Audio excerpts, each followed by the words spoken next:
একদিন হজরত ইব্রাহিম আলাইহিসসালাম আল্লাহর হুকুমে তার স্ত্রী হাজেরা আলাইহা এবং তাদের কোলের ছোট্ট শিশু ইসমাইল আলাইহিসসালামকে রেখে গেলেন এক তপ্ত মরুভূমিতে, যেখানে কোনো মানুষ নেই, পানিরও কোনো নামগন্ধ নেই। তাদের সাথে ছিল শুধু এক মশক পানি আর সামান্য খেজুর, কিন্তু অল্পদিনেই সেই খাবার আর পানি ফুরিয়ে গেল।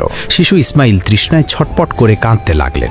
মা হাজেরা সেই কান্না সহ্য না করতে পেরে পাগলের মতো সাফা ও মারোয়া পাহাড়ের মাঝে 7 বার দৌড়াদৌড়ি করলেন, কোথাও যদি একটু পানির দেখা মেলে, কিন্তু কোথাও কিচ্ছু নেই। অবশেষে মা হাজেরা দেখলেন ছোট্ট শিশু ইসমাইল আলাইহিসসালাম যেখানে তার ছোট্ট পা দুটি দিয়ে বারবার আঘাত করছিলেন, ঠিক সেই জায়গাটি ফেটে বের হয়ে এলো শীতল পবিত্র পানি, আল্লাহর রহমতের ঝর্ণাধারা।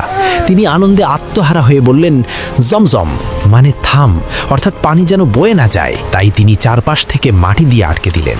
সেই থেকেই শুরু হলো জমজম কূপের বিস্ময়কর ইতিহাস, যা